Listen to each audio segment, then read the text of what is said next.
Fala galera, eu sou Caio Caesar da mídia vascaína e se você está assistindo a esse vídeo aqui é porque você tem o privilégio de acompanhar o nosso primeiro conteúdo no canal do YouTube. É um novo projeto da mídia que já tem mais de 260 mil seguidores tomados nas outras redes sociais e a gente em breve vai começar o nosso canal aqui no YouTube e para isso a gente fez uma primeira live de teste aproveitando aí a grande classificação do Vasco nessa última terça-feira contra o Fortaleza no Caldeirão de São Januário. E nessa live a gente gravou aqui, na verdade, para vocês acompanharem, darem os feedbacks de vocês, que vai ser muito importante para o surgimento, para o nascimento do canal da mídia vascaína no YouTube.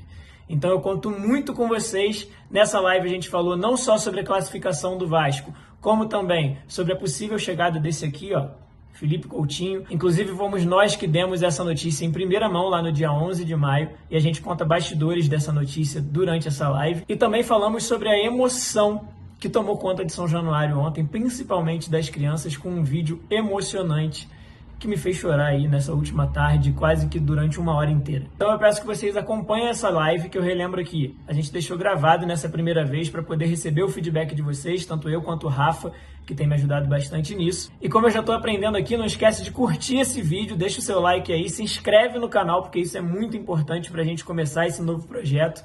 E não esquece de seguir a mídia vascaína para viver o Vasco aqui com a gente. Grande abraço e saudações vascaínas.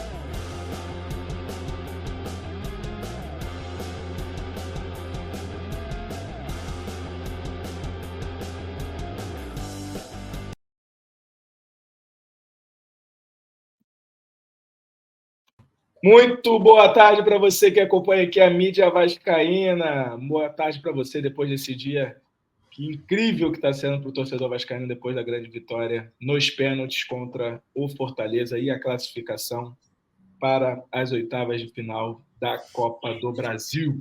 Bom, primeiramente queria pedir desculpa com relação à minha voz aí, porque ontem foi realmente um dia muito emocionante.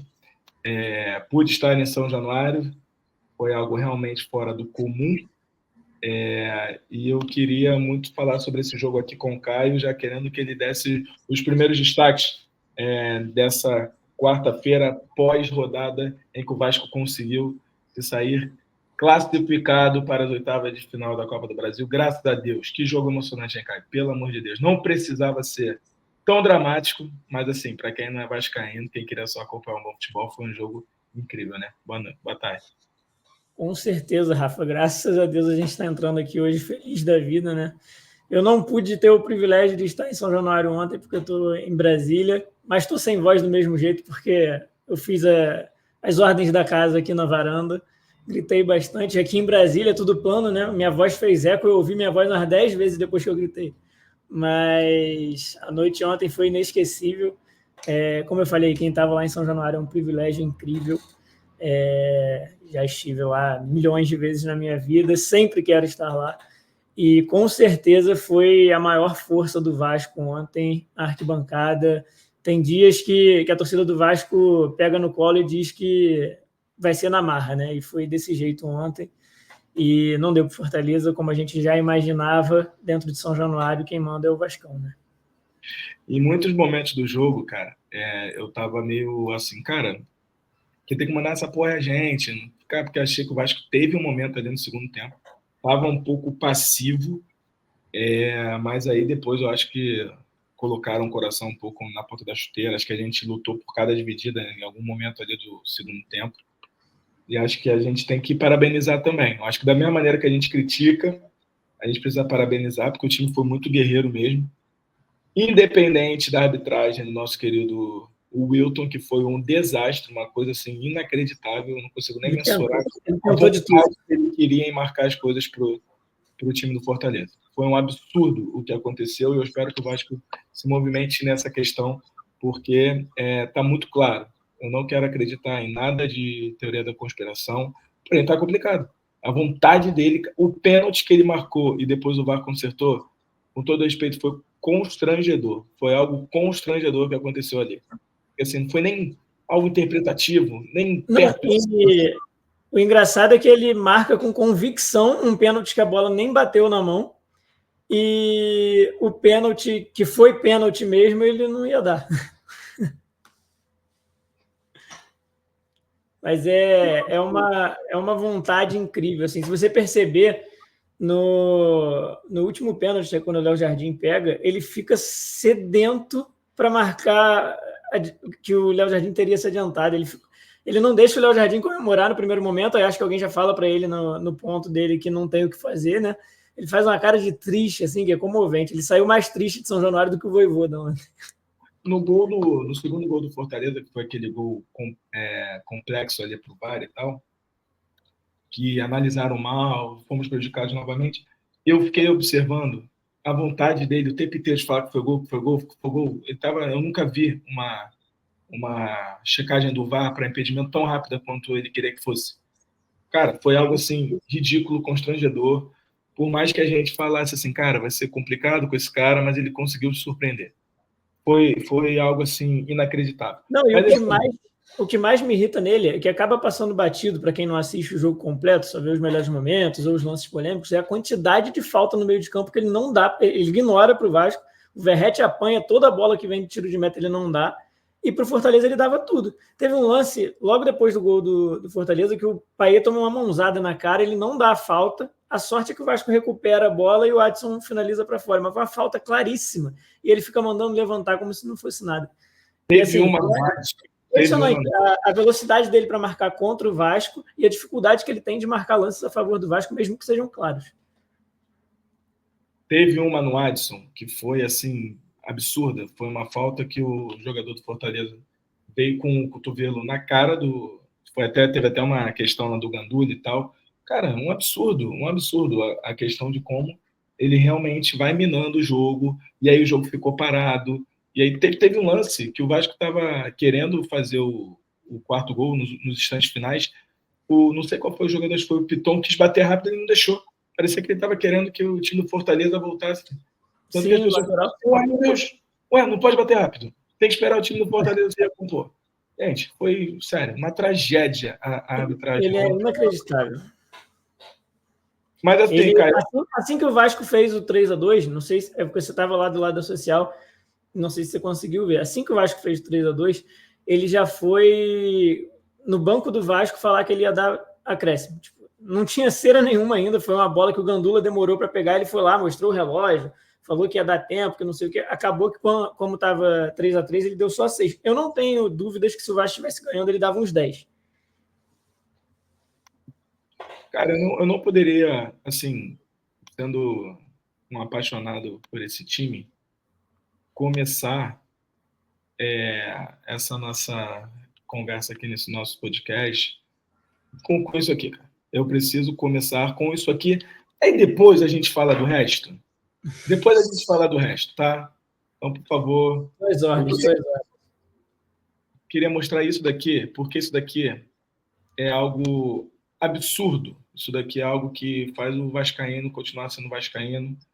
Eu acho que primeira torcida, eu sempre falo isso, né, cara? Primeira torcida é primeira história, é segunda história, ou primeira história, segunda torcida. Essas duas coisas em primeiro lugar, depois o resto.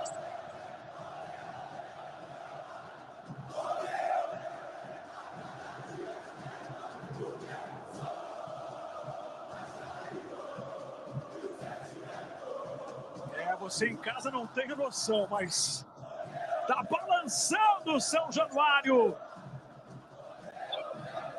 No momento em que o Fortaleza vai... Cara, o Jader Rocha, ele definiu da melhor maneira possível sem querer, né? Porque a primeira coisa que ele fala é: você em casa não tem a menor noção, e não tem mesmo. Assim, quem já foi a São Januário, já passou por esses momentos da torcida do Vasco, sabe do que ele está falando. E, infelizmente, quem não tem essa oportunidade de estar lá não faz a menor ideia do que é. É muito bonito pela televisão, muito arrepia de ver, mas estar lá é um negócio totalmente diferente. Foi como eu falei no início.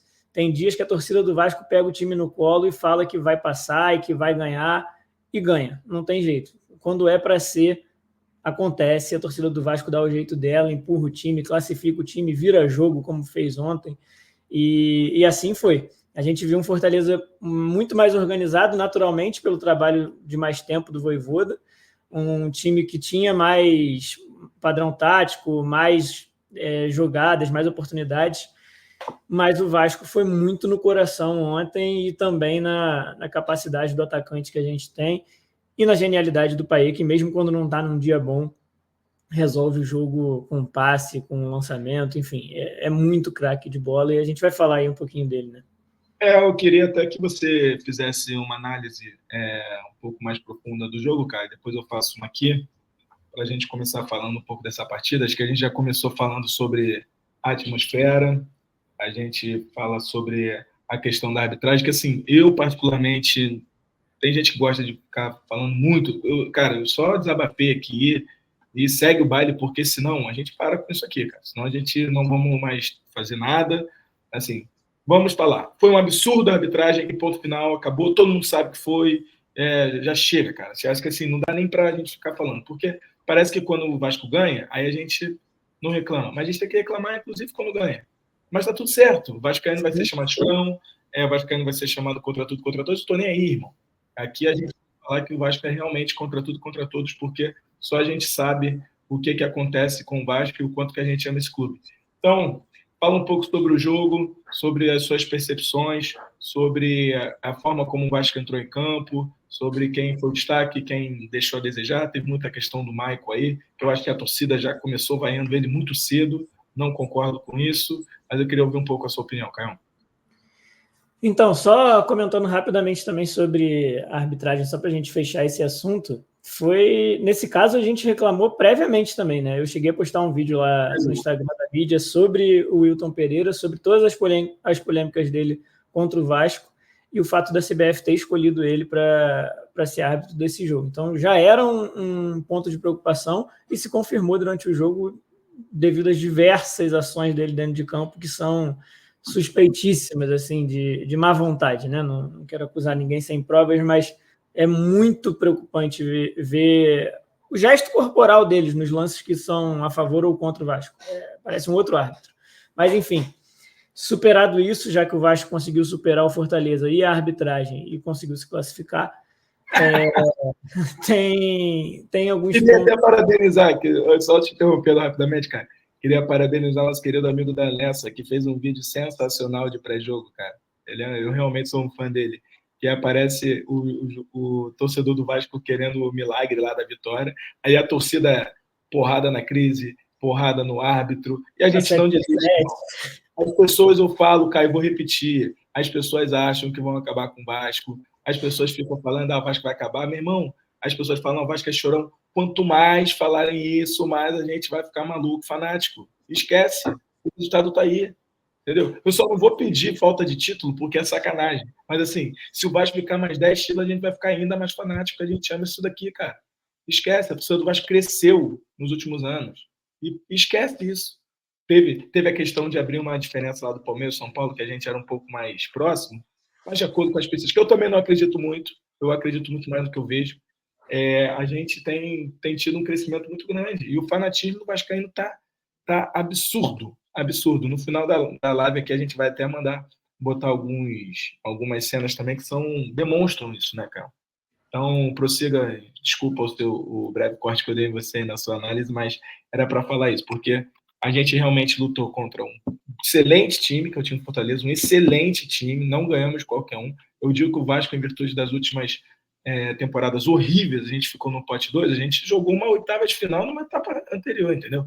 Então, essa comemoração é uma comemoração de oitava de final para o Vascaíno, entendeu? E aí teve que vir o árbitro, a gente ganhou do árbitro também, entendeu? Então, veio a questão de várias crises extracampo, e a gente conseguiu... Sem comandante na SAF. Exato, cara, assim, quem ganhou... O Vasco se classificou ontem sob uma liminar que está todo mundo esperando a hora que ela vai cair, uma insegurança, a tal da insegurança jurídica. Segurança jurídica. Mas enfim, Caião, prossiga aí com relação à sua análise da partida. Enfim, sobre o jogo em si, apesar da classificação, da gente ter conseguido heroicamente se classificar nos pênaltis, podia ter sido um resultado diferente. O Vasco podia ter perdido um pênalti e sido eliminado, e a nossa atmosfera aqui seria outra hoje, e os nossos comentários seriam outros aqui hoje, provavelmente cada vez mais afundado numa crise que estava batendo na nossa porta, né? Então a gente também não pode fechar os olhos para o que foi o jogo em si e analisar o Vasco taticamente e tecnicamente dentro de campo, que ainda deixa muito a desejar, né? O Fortaleza se demonstrou muito mais pronto do que o Vasco dentro do jogo, durante todo o jogo. O Vasco teve alguns momentos ali que conseguiu respirar um pouco, mas dentro de São Januário a gente espera que o Vasco sempre controle as ações da partida, e não foi o que aconteceu, muito pelo contrário. Parecia que o Fortaleza que estava controlando mais, eles deram mole no contra-ataque, que o Vasco acertou absolutamente tudo naquele contra-ataque. E ali já virou a atmosfera de São Januário, e aí o problema já era maior para o Fortaleza. Porque ali no 2-1, se o Fortaleza consegue fazer o 3-1, que teve 2 chances ali antes do Vasco empatar o jogo, provavelmente o cenário seria outro em São Januário. Mas o Fortaleza deu mole, o Vasco aproveitou, São Januário virou aquilo que a gente conhece, e azar do Fortaleza, sorte do Vasco. Mas taticamente o time muito aquém. No primeiro tempo, principalmente, o Vasco tem um problema crônico desde 2023, que escancara ainda mais a deficiência do setor de scout do Vasco na hora de trazer reforços, que é o espaço que o Vasco dá na frente da área para os seus adversários, né? Não basta só a tranquilidade que os times têm para tocar a bola, a hora que eles entram ali na intermediária, próximo da área, onde eles já podem finalizar para o gol, é um latifúndio, assim. Os caras podem fazer o que eles quiserem ali, chuta de longe, cava a bola por cima para entrar, para achar o atacante, costura pelo meio para abrir na ponta e encontrar os pontas sem marcação já para fazer o cruzamento. É um espaço inacreditável. E assim, quem está naquela posição hoje está longe de ser o culpado disso, que é o Sforza. E, com perdão do trocadilho, vem se esforçando bastante para melhorar essa situação nesse setor do campo. Mas ele sozinho ali, com a ajuda do Galdames, que não tem essa pegada de volante marcador, fica muito, muito espaço para o adversário. Então o Vasco deixa muito à vontade o adversário, mesmo dentro de São Januário, e acaba tendo que correr atrás de resultados. Porque, assim, ofensivamente, o Vasco, apesar de não ter taticamente soluções muito que encham muitos olhos, o Vasco tem 2 jogadores que são muito acima da média. O Payet, mais ainda, porque ele está numa faixa de campo onde o jogo acontece, então ele tem mais essa capacidade de mudar o jogo, de colocar o jogo no bolso. O Verratti não, o Verratti já é mais um finalizador, então ele precisa que o time funcione para a bola chegar nele. Mas quando chega, ele está lá e faz gol. Então, e não só com bola rolando, na hora do pênalti, que a gente já viu vários atacantes do Vasco na hora do pênalti pipocarem, né, no popular. Não é o caso do Verratti, apesar dele ter perdido um pênalti contra o Criciúma. Você vê nele sempre a segurança ali de quem chama a responsabilidade, não tem medo de assumir essa responsabilidade. Ontem ele bateu durante o jogo, a bola ainda pegou na trave e entrou. Na disputa de pênaltis ele bateu de novo, então tem essa dificuldade a mais quando o cara bate 2 pênaltis no mesmo jogo para o mesmo goleiro. Fica aquela dúvida, né? Vai bater do mesmo lado, não vai? E assim, ele 100% frio nessas horas e 100% quente durante o jogo, né? Porque ele está o tempo inteiro ensandecido, indignado, ele reclama com o árbitro, reclama com o companheiro, bate boca com o adversário, corre para dar carrinho na lateral, corre para voltar para tentar ajudar a marcar. O espaço que tem no meio, ele sendo atacante, às vezes volta para tentar fechar, para ajudar de alguma forma, porque ele vê que está faltando alguém ali e ele se dedica. Ele, um pouquinho antes do Vasco tomar o gol de empate no final, ele ia sair, né? Eu já tinha chamado o Cleiton para entrar, inclusive eu quero comentar sobre isso, porque ele estava esgotado fisicamente, ele não aguentava mais dar um passo. E aí o Vasco tomou o gol e ele continuou, né, porque ele sabia que a chance de ir para os pênaltis era muito grande e o Vasco precisava dele, então ele ficou ali pronto para decidir, e assim foi feito. Assim, eu sou muito fã do Verratti, inclusive ele é nosso seguidor lá na mídia vascaína no Instagram, né? Então ele vive mandando mensagem lá, responde nossos directs, compartilha nossas histórias. Podia aqui numa live bater um papo com a gente. Com certeza. Se o pessoal da assessoria do Vasco permitir, eu não tenho dúvidas que ele topa participar, ele é muito gente boa. E é isso. Ele decidiu mais uma vez, foi importante mais uma vez, E se o Vasco passou de fase, deve-se muito a esse cara aí, além do Paê, é claro, e do Léo Jardim, que pegou o pênalti decisivo, né? Então, acho que os destaques principais do Vasco dentro de campo, durante o jogo, Verratti e Paê, com menção honrosa ali ao Esforza, que fez uma boa partida, apesar desse buraco que eu falei na parte defensiva do Vasco, que não é culpa dele sozinho. E o Piton, né? Que o Piton fez gol, a gente não pode esquecer disso. O Paê achou um passe genial para ele, mas ele estava ali, teve o mérito de dominar, finalizar, apesar da falha do goleiro. Mas mais uma vez o Piton fazendo um gol importante para o Vasco, como ele já tinha feito contra o Água Santa, como ele já tinha feito contra o Nova Iguaçu, apesar do Vasco não ter se classificado. E ele é lateral esquerdo, né? A gente teve há pouco tempo o Henrique, que era lateral esquerdo, e que eu até gostava do Henrique. Acho que a situação é essa. Mas não fez um gol pelo Vasco, na verdade, e o Piton aí só esse ano já fez 3, 4, enfim. Ele vinha oscilando, mas parece... Quando você falar o nome de Henrique, assim, você tem que preparar a gente, assim, sabe? Tipo assim, não sei o que cara, esse cara... eu gostava do Henrique. Agora tem um monte de gente que diz que gostava dele, pô, só porque ele foi lá pro Lyon e mal bem se firmou, aí todo mundo agora acha que é pô. Não, pior que eu era defensor de Henrique Milagres desde os tempos de Vasco. Mas eu também sou suspeito para falar, porque eu conheci ele, eu joguei com o Henrique na base do Vasco. Eu joguei com ele na base e pô, ele é um cara ímpar, assim. Mas como lateral, eu acho que o Vasco teve muitos piores do que ele, que sofreram menos do que ele com a torcida. Lembra do Diego? O Diego também era bizarro. Boa. Esse aí jogou muito no Vai Diego. Que fez um golaço de falta contra o Fluminense no Maracanã. Jogou não sei quanto tempo, cara. Meu Deus, jogador que batia ponto, assim, sabe? Aquele jogador que não fazia... Diego na esquerda e Wagner Diniz na direita. Exatamente. Bom, gente, assim, não, acho que a minha análise bate bastante com a análise do Caio. Eu acho o Léo Jardim falhou claramente no primeiro gol, mas ele se redimiu depois, né? Assim, não tem o que falar. Aproveitando que você falou do Léo Jardim, eu não sei por que ele não trocou de chuteira, porque no início do jogo ele escorregou umas 3 vezes embaixo da trave e ninguém fez nada. Ele continuou daquele...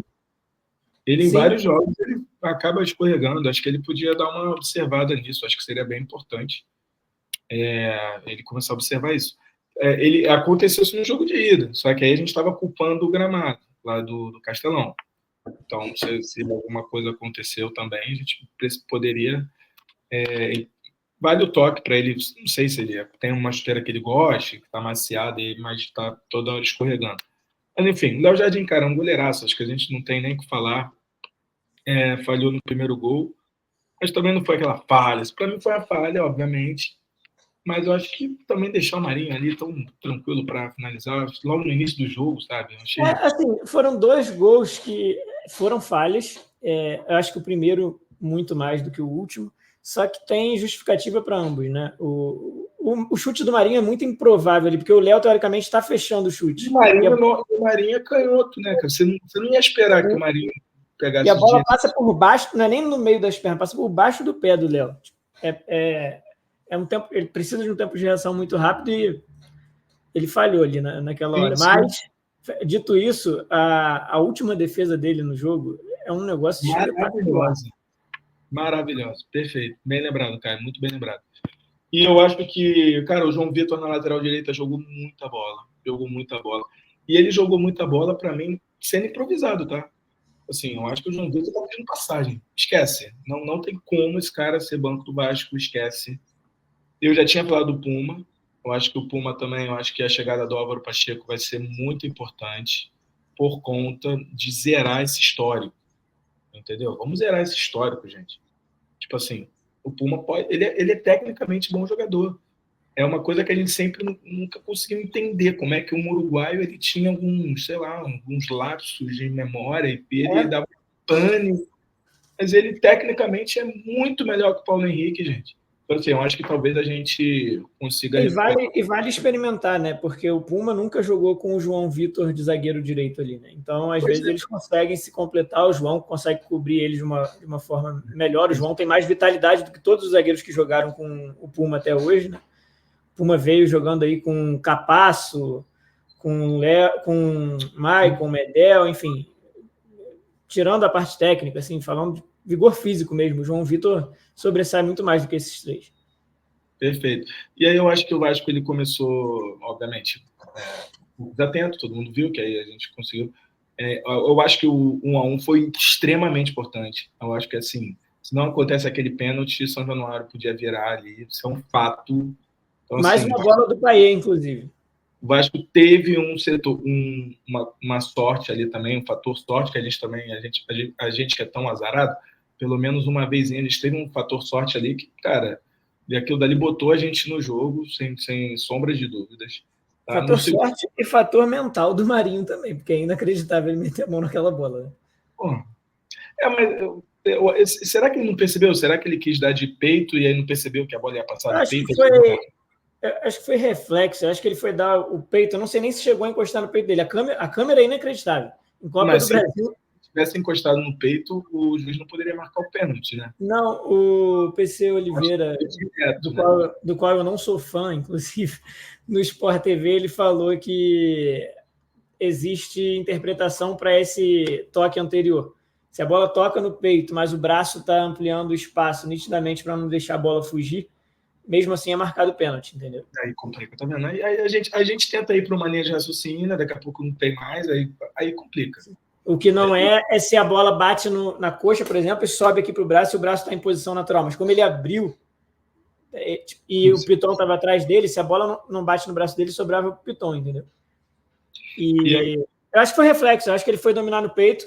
Não sei se a bola passou perto ou se resvalou e aí na hora ele esticou. E aí eu acho que o Vasco ter esse fator sorte, conseguiu entrar de novo no jogo. Eu acho que quando a gente toma o gol no segundo tempo, no 2-1, eu acho que a gente estava tentando melhorar. E aí, para mim, foi o pior momento do Vasco, que foi quando o Vasco tomou 2-1. Eu vi um time dominado e completamente apático, assustado. Sem saber o que ia acontecer. Assustado, assim. Tipo assim, eu falei, já era. Não falei já era, mas assim, falei, cara, não é possível, vai ser de novo. Começa aquele frisson na arquibancada. E uma excelente jogada do Adson. E, pô, do Payet de novo a gente não vai ficar chovendo no molhado aqui. A bola que ele dá pro Puma. E o Puma também botou na cabeça. Foi um lindo gol do Vasco. Como eu falei no início, é uma jogada que deu absolutamente tudo certo, né? Há muito tempo que a gente não vê o Vasco em contra-ataque assim, acertar tudo. Me lembrou, guardadas as devidas proporções, um gol que o Vasco fez na semifinal da Copa do Brasil em 2006 contra o Fluminense. Quem participa Edilson Moraes e Valdirano no contra-ataque. Né? Que também o Vasco acertou tudo e o Valdirano botou a bola na gaveta. De esquerda, um bico de esquerda, como é que ele conseguiu? Ele corta um primeiro e dá-lhe uma varada no gol. Mas o de ontem, assim, além dos 3 que você falou, vale destacar também o lançamento do David para o Adson. Né? O David sai lá de trás, ele cava a bola na direita para o... Mas aí vem minha cornetada também. Assim. Eu acho que aí o Vasco conseguiu fazer o segundo gol, aí depois o Vasco chega até o terceiro gol. O Vasco, quando fez 2-2, ele não estava naquela, tipo assim, já estou macetando aqui, já estou pressionando, vai estar maduro. Não, o Vasco do nada fez uma jogadaça e empatou o jogo. Não era para o Vasco empatar aquele jogo naquele momento se fosse uma conjuntura normal. Não era. Sim. E aí a jogadaça do Adson, jogadaça do Payet. Pelo menos a gente está vendo alguns jogadores, cara, tipo assim, que tem qualidade, aparecerem também. Eu acho que isso é importante. Tem alguns jogadores que não são tão... A bola do Puma é de esquerda, inclusive, né? Esquerda, uma bela bola. O Payet tenta uma primeira vez no terceiro gol, depois tenta uma segunda e aí consegue. O Vasco faz o terceiro gol. Achei que foi um pecado o Vasco tomar o gol de empate. Eu acho que o Vasco, naquele momento, merecia a vitória. Mas é mais uma bola dessas que eu falei do espaço na intermediária, na entrada da área. O cara domina a bola, rola, e assim, vou chutar, e ninguém chega. Então, assim, é um bom jogador. Foi o Hércules, né, que fez o gol? Foi. Ele é muito bom jogador, cara. O Vasco teve até interesse nesse jogador e não conseguiu. Aí, enfim, a gente vai para os pênaltis, consegue a vitória. A gente basicamente espelhou os batedores do jogo contra o Água Santa, só mudou a entrada do Puma. O resto foi praticamente até as mesmas ordens, assim. E, cara, no final das contas, eu achei que foi merecido. O Puma não bateu também, não, contra o Água Santa, tem certeza? Tem. O Puma não bateu contra o Água Santa também? O Puma nem entrou contra o Água Santa. Eu não me recordo. eu tava até pensando aqui quem tinha batido no lugar dele. Entendeu? Não me lembro. Vou dar uma olhada aqui, mas assim, o importante é que o Vasco está com 100% de aproveitamento nas cobranças de pênalti sob pressão, né? Tu sabe por que eu acho? Porque eu acho que não é para qualquer um. Eu acho que o argentino e o estrangeiro ele tem mais calma para bater do que o brasileiro. Se você perceber, só o Piton de brasileiro que está meio que relacionado para bater pênalti do Vasco em disputa de pênalti. O que tem muita qualidade técnica e jogou um bom tempo no Corinthians, que também é um time de torcida, né? Sim. E assim, eu vejo destaques individuais para mim. Eu acho que o Michael foi muito mal, mas acho que dando uma olhada, mas eu ainda sou defensor do Michael. Eu acho que tem que tomar cuidado. Eu acho que o Michael pode ser um reserva, assim, mas ele vai ajudar muito numa situação de pressão, numa situação de o time vai ganhando os 2 anos. Então, o Michael ali para fazer fechar a casinha para conseguir no jogo aéreo segurar o resultado, ele vai ser importante. Acho que a torcida tem que ter paciência, mas tudo bem também ter a torcida. O João Vitor está pedindo passagem, eu acho que o João Vitor vai ser titular, e aí vai depender do Álvaro Pacheco, se ele vai querer botar 3 zagueiros, aí ele vai botar o Michael atrás, o João Vitor à direita, Léo na esquerda. Piton fez uma boa partida. Cara, eu vi um jogador que eu sempre critiquei fazer uma boa partida ontem, que foi o Galdames. O Galdames jogou bem ontem, a gente tem que ser justo. E o Sforza, por mais que tenha esse problema de ocupação de espaço no meio campo, também não foi mal. Porém, uma coisa que lá do estádio eu percebi, Caio, que eu não estou contente, cara, eu sempre defendi o David, mas assim, lá do estádio você percebia claramente que o Adson estava fazendo uma recomposição, o Adson foi taticamente muito bem, o David não está fazendo isso. Então, assim, às vezes a gente fala sobre a questão do espaço no meio campo, mas às vezes precisa ter uma recomposição um pouco melhor do David. Eu não sei se o David ele fica se poupando para conseguir decidir em alguma jogada, porque ele é um jogador de explosão. Mas, cara, a gente necessita, a gente tem o Verratti e o Paê, gente. Se não tiver essa reposição do David, não vai funcionar. Esquece. Entendeu? Então, assim, eu acho que a recomposição do David, para ele se manter no time, ele vai precisar entender isso. Tá? Acho que o Verratti é um leão. Acho que é assim, um adjetivo tão clássico para ele. Ele é um leão, então. E, cara, a bola chega e ele crava. Entendeu? Então, eu acho que no final das contas a classificação foi merecida. Acho que o Vasco fez uma partida com qualidade de algum dos seus jogadores que estavam um pouco mais apagados. O Payet decidiu o jogo em vários momentos, ele não estava conseguindo dominar a bola. Mas, cara, teve várias vezes ali na social onde eu estava, que a bola veio, ele não dominou. Falei, cara, o que está acontecendo? E, cara, mas o cara é craque, experiente. Foi lá e, no final das contas, ele decidiu. Então, e ele fica revoltado, né? Ele isolou as 2 bolas que ele não conseguiu dominar. Isolou. Mas assim também, eu fiquei até vendo, sabe o que? O Wilton. Falei, se esse desgraçado der o amarelo, eu fiquei só olhando. Ele tomou por falta, né? Mas, enfim, eu acho que o Vasco mereceu a classificação. No final das contas, acho que mereceu. Cara, o Fortaleza é um adversário duríssimo.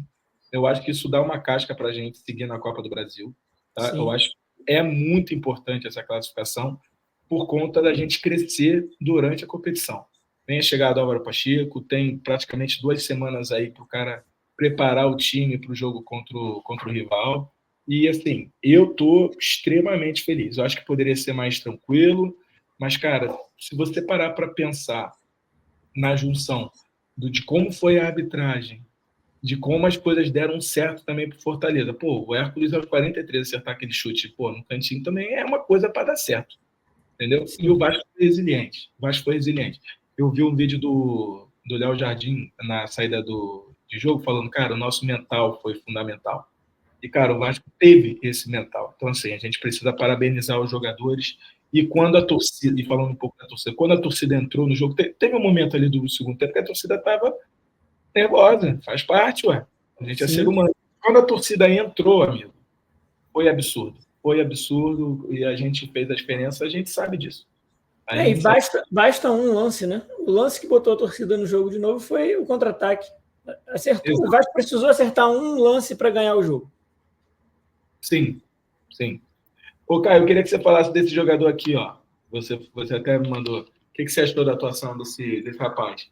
ele é um garoto jovem, mas literalmente, pelo que o Ramon fala, eu tô passando a concordar. Ele tem 21 anos, né, isso, cara? Ele é muito novo. 22. Ele fez 22 em fevereiro. Não tinha 21. É muito jovem pela personalidade que ele tem, cara. É loucura. Tudo bem. A pegada a ele e tal, mas, cara, ele literalmente parece um jogador formado. Talvez fisicamente nem tanto. Mas, cara, que jogador calmo, cara. Pra 20 é loucura. Ele assim, é impressionante como ele chegou com 21 anos e chegou para jogar, né? Chegou, botou a camisa, vestiu, virou titular, joga e dá conta do recado. Ele rapidamente entendeu o que é o Vasco, o que é a torcida do Vasco. Ele preenche os espaços ali da maneira que dá dentro das condições táticas do time hoje.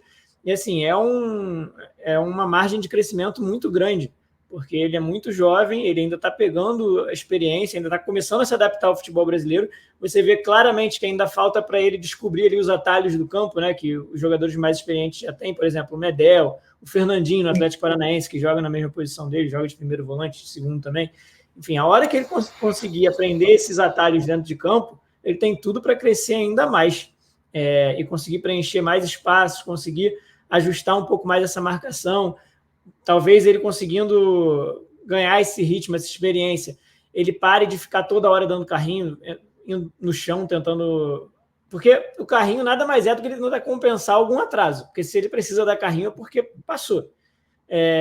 Mas talvez seja essa questão que você fala, ele é muito sobrecarregado, sabe?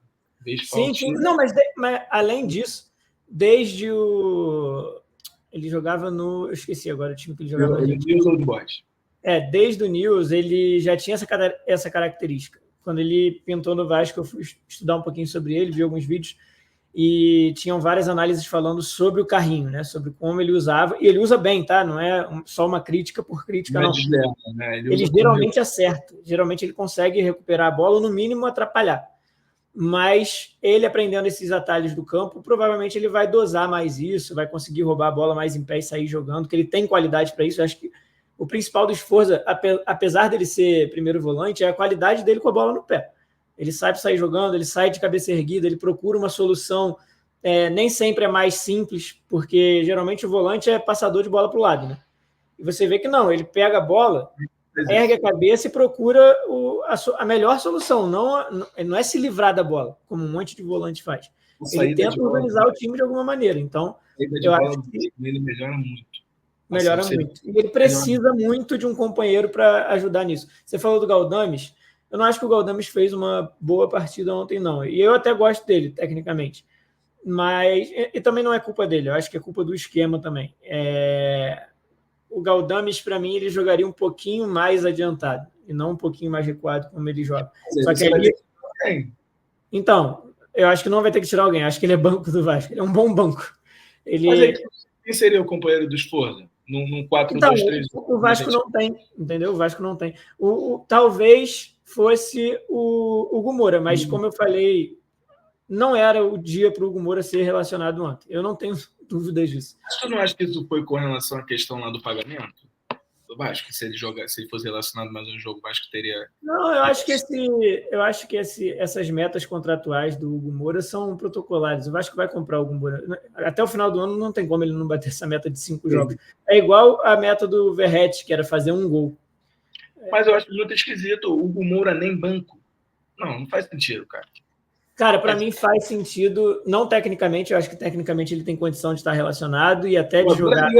Eu adoraria ter a mesma opinião que você, tá? Só para deixar claro. Sim, mas eu acho que psicologicamente ontem, sendo mata-mata e com o clima de São Januário, não ia ser positivo o Hugo Moura em campo nem de início e nem entrando no segundo tempo. Eu acho que ia acabar jogando a torcida contra o time. Entendi. Eu acho, na minha opinião, assim... Eu entendo o que você fala, eu só acho que o Hugo Moura seguraram ele e vão esperar o aval do Álvaro Pacheco. Só se encostarem ele de vez, porque assim, é muito difícil não fazer 5 jogos, né? Cara, não sei, cara. O Vasco foram 10 milhões de reais, né? Mais uma bela transferência da SAF Vasco da Gama. Eu queria saber, Caio, o que você fez nesse momento aqui? O que aconteceu? Eu estava de joelho em frente à minha televisão, orando e falando para Deus que a vitória era muito mais importante para o Vasco do que para o Fortaleza. É mesmo, é? E eu quase desmaiei na hora que o Léo Jardim pegou a bola, né? Porque, pelo amor de Deus, eu não aguentava mais. Eu estava ali todas as cobranças falando que o Léo ia pegar, ele não pegava, só pulou para o lado errado. Na última, eu continuei falando que eu não vou desistir.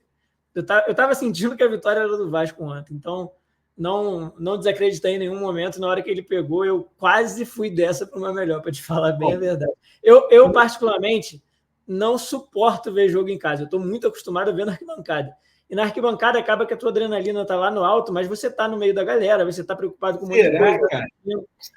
Cara? Em casa parece que eu vou morrer. Só tem eu e a televisão.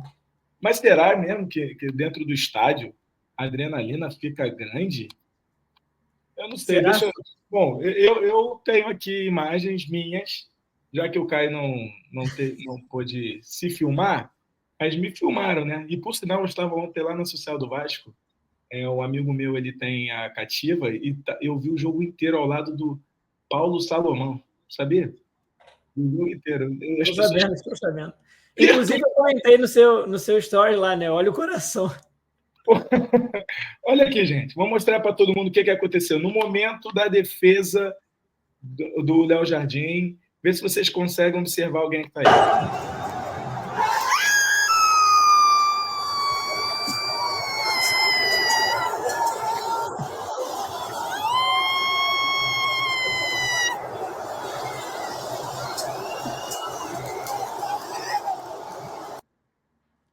Essa hora não tem joelho, não tem falta de ritmo. Se eu tivesse a mesma dedicação para dar aquele pulo na cadeira num box de crossfit, a minha saúde poderia estar muito mais em dia. Eu não sei como aquilo aconteceu, cara. Não faço a menor ideia. Não, você está de parabéns. Cara, que loucura, não. Que belo vídeo. Um desempenho invejável, assim, um pulo desse. Eu, que estou recém-operado do joelho, não conseguiria aos 28 anos, para te falar bem a verdade. Cara, 28 anos, 29, que eu estou ficando velho, eu esqueci disso, inclusive. Bom, mas o canal aqui, ele teve um momento ontem que eu estava falando até com o Caio hoje, antes da gente entrar aqui, sobre que ele estava muito emocionado, né? Por conta de um vídeo que a gente colocou no nosso canal. Queria que você falasse um pouquinho antes da gente mostrar para a galera aqui o quanto que isso daí pega a gente, né? Doideira, né? Aí, tu fica me falando, tô aqui, calma aí, que eu tô me recompondo aqui. Quando eu vi eu tava dirigindo agora, eu tava mesmo chorando assim. É inexplicável, cara. É inexplicável. Cara, é complicado a gente falar sobre isso, porque às vezes a galera acha que a gente é meio doente, né? Pode até ser verdade, mas é muito emocionante ver esse tipo de vídeo, né? A gente vai colocar aí daqui a pouco o vídeo do canal Planeta Futebol. Eu vou passando o vídeo aqui para você comentar em cima, mas eu vou deixar sem som, porque acho que as imagens já dizem muita coisa. Sim, porque assim, cara, eu tenho 29 anos, eu nasci em 95, então eu ainda tive o privilégio de pegar uma fase boa do Vasco ali quando eu era criança, até os 5, 6 anos. E, cara, quando eu vi essa imagem, assim, eu lembrei muito de mim nas costas do meu pai em diversos jogos, em diversas oportunidades, e comemorando, né? Comemorando grandes coisas. Eu comemorei a Libertadores nas costas do meu pai, a Mercosul nas costas do meu pai, o Campeonato Brasileiro nas costas do meu pai. E essa menina aí, que deve ter, não sei, uns 7, 6 anos, ela nunca comemorou nada que ela mereça comemorar, né? Ela está comemorando uma vaga nas oitavas de final da Copa do Brasil, que o Vasco já não conseguia chegar há anos. E, além disso, essa menina já viu alguns rebaixamentos, já foi, muito provavelmente, muito zoada na escola por causa do Vasco. Você vê uma descarga emocional de uma criança dessa, por conta de uma classificação do jeito que foi, o choro que ela bota para fora, ela xinga ali, se emociona, grita, beija a camisa. Cara, é muito emocionante ver isso. E sempre que eu vejo uma criança dessa, assim, nessa faixa etária, se emocionando com o Vasco, eu fico emocionado junto, porque é surreal, assim, o que o Vasco faz com a gente, o tanto que essa torcida é sofrida e o tanto que essa torcida é apaixonada, muito mais do que sofrida. E eu não tenho dúvidas que a gente ainda vai viver bons momentos com o Vasco, porque a gente merece muito. E quando a gente estiver vivendo esses momentos, a gente vai lembrar de todos esses que a gente passou, sem a menor sombra de dúvidas. Bom, todo mundo recomposto aqui. Eu vou soltar aqui o vídeo para todo mundo ver com áudio, porque realmente vale a pena a gente perder um minutinho do nosso dia para olhar isso daqui, porque realmente é algo maravilhoso de se ver, né? Principalmente para a gente que é torcedor do Vasco da Gama. Que cena aqui, rapaziada. Que cena espetacular. Que cena de puro amor. Puro amor ao Vasco. Que cena isso aqui. Que cena. O pai que vai com os olhos, a filha também. Olha isso, é Vasco. Isso é Vasco. E o bicho vai pegar. E ninguém vai me segurar.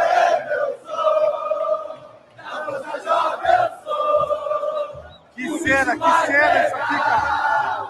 Isso é futebol. Isso é futebol que ninguém explica. Futebol que ninguém explica isso aqui, ó. Que cena mais linda. Olha isso.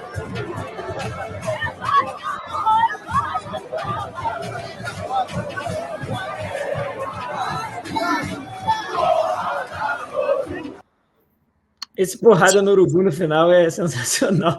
Mas, cara... Tudo isso, porrada no urubu, pô. É isso. Cara, e assim, para finalizar, isso mostra muito o que é o torcedor do Vasco, qual é a relação do torcedor do Vasco com o Vasco, independente da idade. A gente tem o seu Calil aí, com 82 anos, que está em São Januário direto, sem camisa, rodando a camisa no aquecimento da bateria.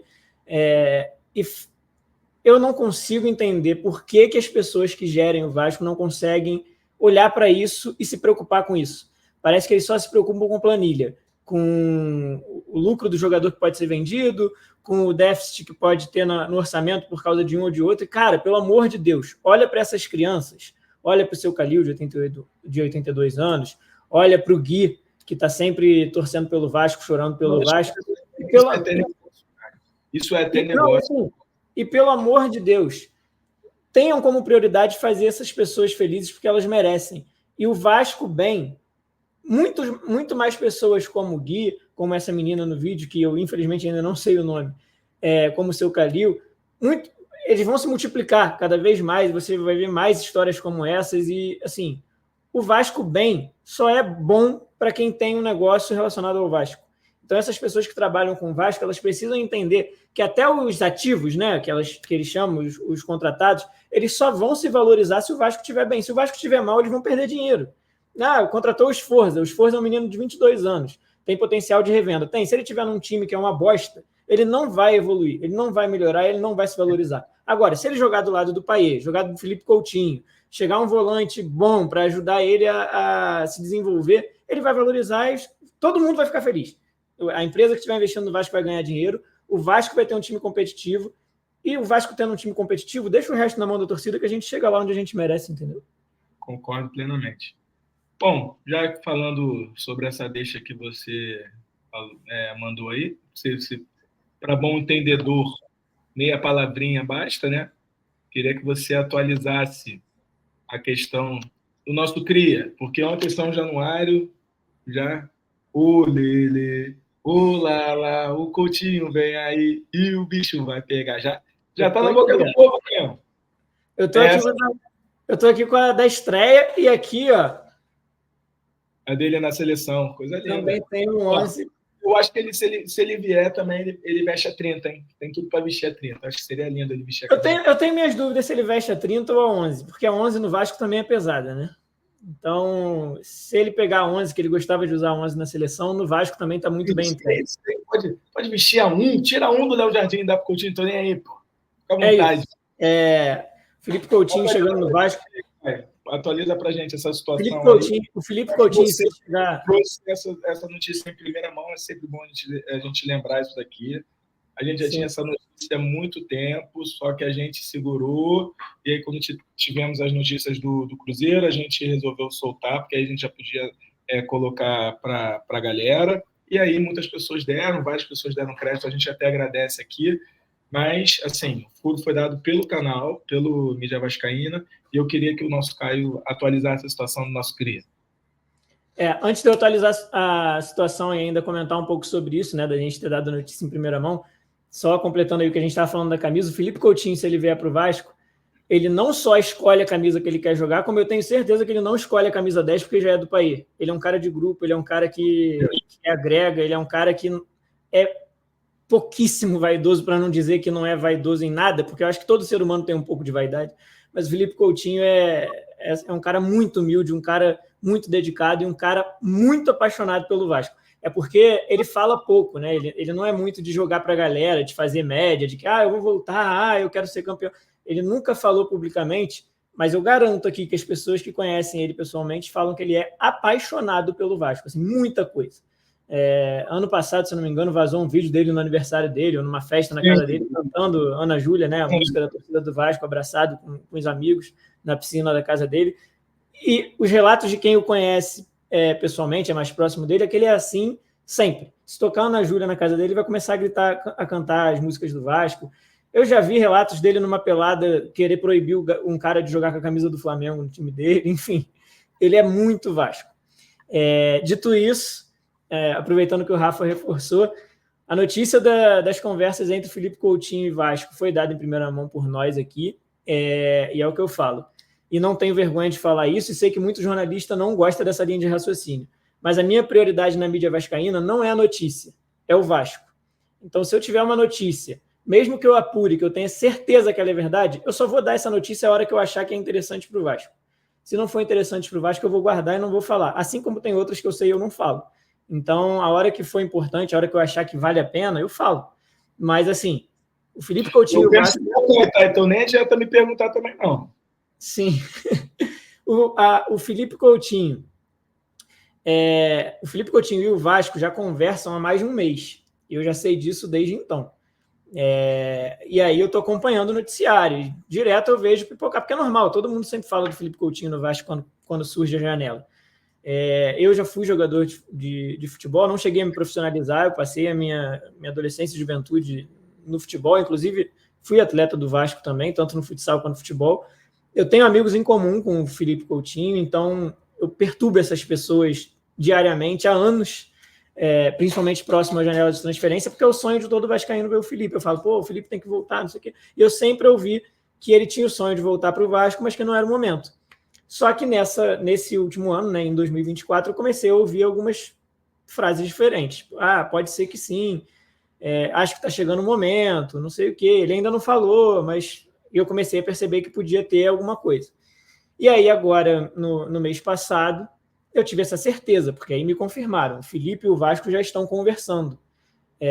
O Vasco já sabe tudo que o Felipe precisa para vir para o Vasco, e ele já deixou claro, tanto para o Vasco, quanto para o Aston Villa, quanto para o Al-Duhail, que é onde ele joga no Catar, que ele quer voltar para o Vasco. Ele acha que é o momento certo para voltar para o Vasco.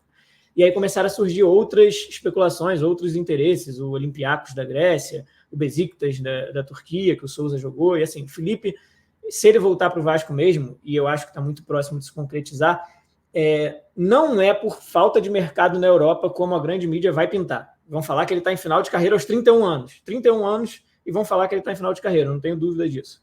E ele não está. Ele tem mercado na Europa, ele poderia ir para a Turquia, ele poderia ir para a Grécia, ele poderia ir para um outro time na Inglaterra. Assim. Não acho que ele jogaria no Aston Villa, não seria aproveitado no Aston Villa. Mas ele quer voltar para o Vasco, ele manifestou esse interesse. Ele tem casa no Rio de Janeiro, na Barra, enfim, ele tem a família dele no Rio também. Então, eu acho que não é só achismo, né? Eu tenho a informação de que esse momento chegou, que é o desejo dele, que é o desejo do Vasco, e que agora faltam ajustar alguns detalhes para viabilizar esse negócio. E por que eu soltei a notícia no dia 11, né? Já no sábado retrasado? Porque, como o Rafa falou aí, a gente viu as notícias pipocando, uma pressão enorme do Cruzeiro, da mídia mineira para Coutinho no Cruzeiro, que não sei o que pode rolar, que o staff falou que ele prefere o Vasco, e que começou a surgir essas notícias, né? Meio que deixando no ar que se o Vasco não quiser, ele vai para o Cruzeiro. Aí já tinha jornalista de 300, 400 mil seguidores dando essa informação. Eu falei, peraí, tá na hora de eu falar alguma coisa aqui para eu cortar o Cruzeiro na raiz. Até porque é bom a gente lembrar que o diretor do Cruzeiro atual é Alexandre Matos. E se vocês perceberem, o Alexandre Matos, que não fez absolutamente no Vasco, agora no Cruzeiro ele está querendo se provar para o mercado, né? Ele fala com o Gabigol, ele trouxe o Cássio, ele quer o megalomaníaco Alexandre Matos, do nada ressuscitou. E para ele querer fazer uma graça de trazer o Coutinho para o Cruzeiro, acho que ele não conseguiria de qualquer jeito, mas eu preferi cortar logo pela raiz e falar que o Felipe quer o Vasco quer o Felipe, e acabou o papo de Cruzeiro, porque o Felipe é muito Vasco. E no Brasil ele só não joga no Vasco se o Vasco não quiser. E não é o caso, o Vasco quer. Então, vamos pensar claramente, você é o Coutinho. Você só está voltando para o Brasil porque você quer. Então você só vai voltar para o time que você quer jogar. Senão ele fica no Olympiacos, gente, ganhando em euro. Simples assim. Simples. As pessoas que conseguem concatenar que o cara ganhar em euro, se ele ganhar o mesmo valor, já é 6 vezes mais já. Pois é, então, cara, esquece, gente, esquece. Então, assim, você acha então que o retorno do nosso mago está próximo? Então, aí, partindo para a atualização... Já não está fechado, cara, e só estão esperando um tempo para anunciar, para ter o término lá do contrato dele, e aí a gente poder... Porque seria interessante ele chegar logo agora, lembrando que a janela só abre no dia 10 de julho, né? Só que a gente já pode contratar a pessoa, o pré-contrato, ele já fica treinando para jogar a partir de 10 de julho. Será que já não está fechado e vai só estar esperando o melhor momento? Então, eu tenho esse feeling também. Eu tenho para mim que isso já está praticamente sacramentado. Talvez não. Com certeza não está assinado, porque se assinado estivesse, o Vasco já teria anunciado, porque não tem por que ficar guardando isso. Mas para mim, apalavrado, acertado, de alguma maneira já está. Mas eu não tenho essa informação, por isso que eu não vou falar isso. E a partir do momento que eu dei a primeira informação sobre o Felipe, todas as novidades que eu tiver sobre esse caso eu vou publicar. Não estou mais segurando nada sobre o Felipe Coutinho antes que perguntem. Se eu soubesse algo sobre isso, já teria falado.